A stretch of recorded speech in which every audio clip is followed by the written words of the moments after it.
What's up, guys? Welcome back to the channel. We are on day 6 of the 2024 12 Days of Christmas, and I had to bring you into my kitchen because that's what we're making today. I forgot that I still had to film my intro, and I went ahead and I hung it up, but we are making Christmas garland. So you can see there are two options. There's snowflakes or there's gingerbread man, and I did a no-sew option on the snowflakes. It's worked out perfectly. I used baker's twine on mine to hang them up, and I just love them so much. Let me give you a closer look. So when I originally made them, I put them on a thicker rope twine, and then when I went to hang them up, I decided that I liked the black and white baker's twine better. This is the same twine that I use to ship out all of my packages, and I mean, clearly my house has an aesthetic. I love black and white everything, so this just seemed to fit the bill. Back in the studio. So to get started on this, you need to decide how many pieces of garland you want to make.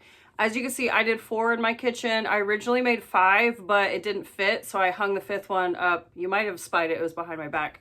I hung that last snowflake up there, but they're super cute even as just little one-offs. I think that if you made them from like weatherproof materials, you could hang them outside. They'd be perfect for hanging in windows. That actually is a really cute idea. You could have all different sizes and have them just hanging in the windows on fishing line. You can upsize them, you can downsize them, you can do whatever you want. Just have fun. That's all I ask. Also, why didn't you guys tell me that like my hair was sticking out? What is this? What is that?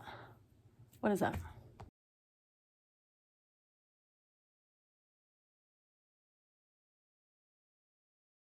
To get started on making your Christmas garland, you need to decide if you want to do snowflakes or gingerbread men or a combination of the two, and you need to cut those out.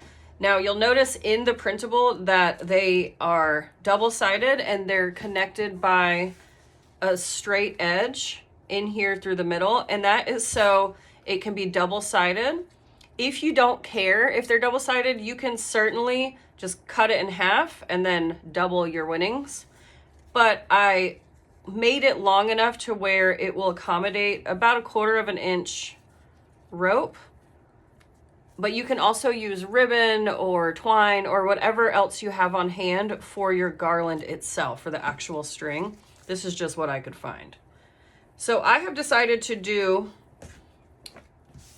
a pattern of snowflake, gingerbread man, snowflake, gingerbread man, snowflake, and I might need 1 or 2 more depending on how it looks in my space that I'm envisioning it going into, but I'm going to start out with these, and the steps that I'm going to take to do it is I'm going to just glue these wrong sides together and then just stitch around the perimeters or quilt within the perimeter, but I'm leaving this top loop open. And I'm going to do that for all 5 of my garland pieces. And then what we'll do is we'll string them onto the rope that we have. Now, if you find that your rope is a little bit thicker or you're not convinced that you'll be able to get whatever you're using as your garland through the loop, then you can string it around the loop first and then stitch it. It's just going to be a little bit more laborious having the string hanging around, but it's up to you, whatever you're comfortable doing. Okay, so to get started, I'm going to go ahead and put some glue on the wrong side here. Now, I cut mine with my Glowforge. There are cutting files that you can cut on a Brother Scan and Cut, Cricut, any of those. But I created this file, especially the snowflake, to be angular intentionally because cutting a bunch of curves is a little challenging, and with how many, oops, I took it up into my center there. And with how many offshoots we have on the snowflake, I didn't want to drive everybody crazy, but this can be done. You can cut these out with scissors. I tried to be very intentional when I was designing this piece so that you had enough room to get your scissors in and through. You can also upsize these, make them a lot bigger. You can make them smaller. You can make them just single-sided and put felt on the back or put a disc of cork on the back. Really, you can do whatever you want to make these customized. This is just a launch pad, as I always say. I'm just tossing you the idea and you do with it what you want to. So I'm gonna do my best to get my edges lined up because I know that they're even because they were cut by a laser. And I don't want to have to trim if I can avoid it. And so now that I've got that glued, I'm gonna go ahead and repeat that for the rest of my garland pieces. Oh, one last note. If you're doing all gingerbread men, you can put something cute inside here. You can lay a piece of cotton fabric so that there's a cute design in here. You can lay a piece of felt or another piece of cork, and then your gingerbread man will be two-tone.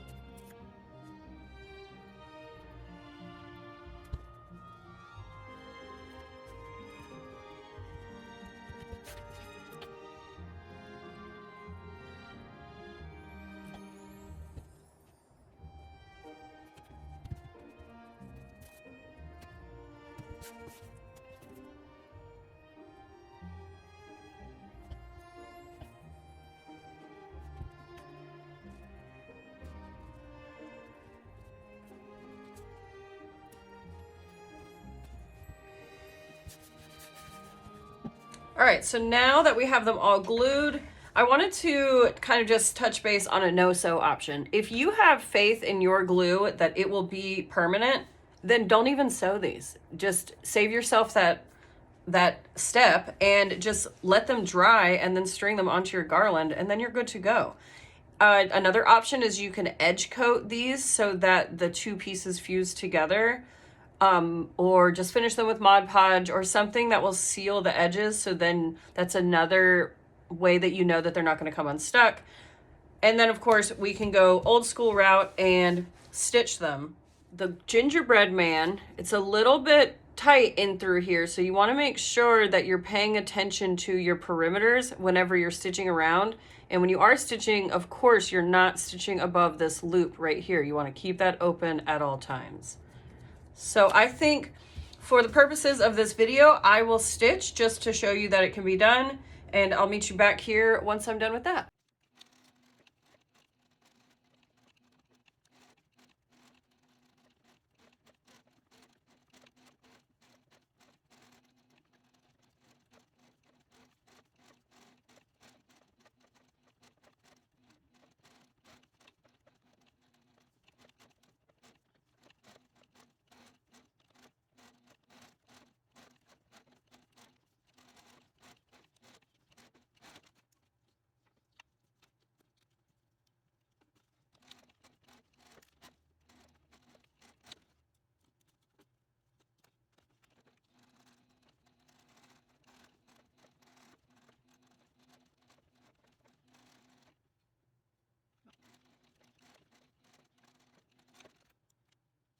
Once I got over there, I realized that I didn't have any white thread and I didn't want to do contrasting thread on my snowflake. So I am going to leave these just glued and then just see how they hold up over time.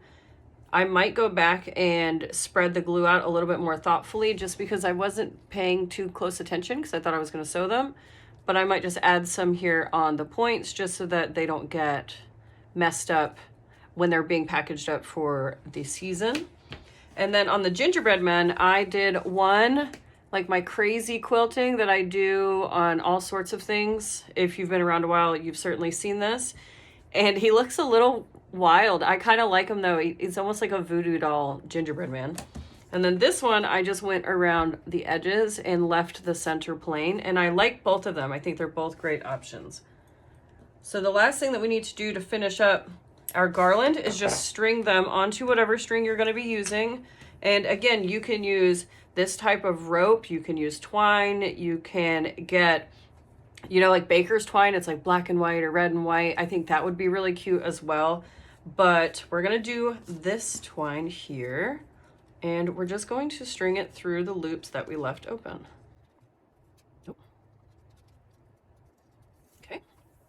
And then because they're double-sided, it doesn't matter which side you start on. Let's see, let's trim this up here.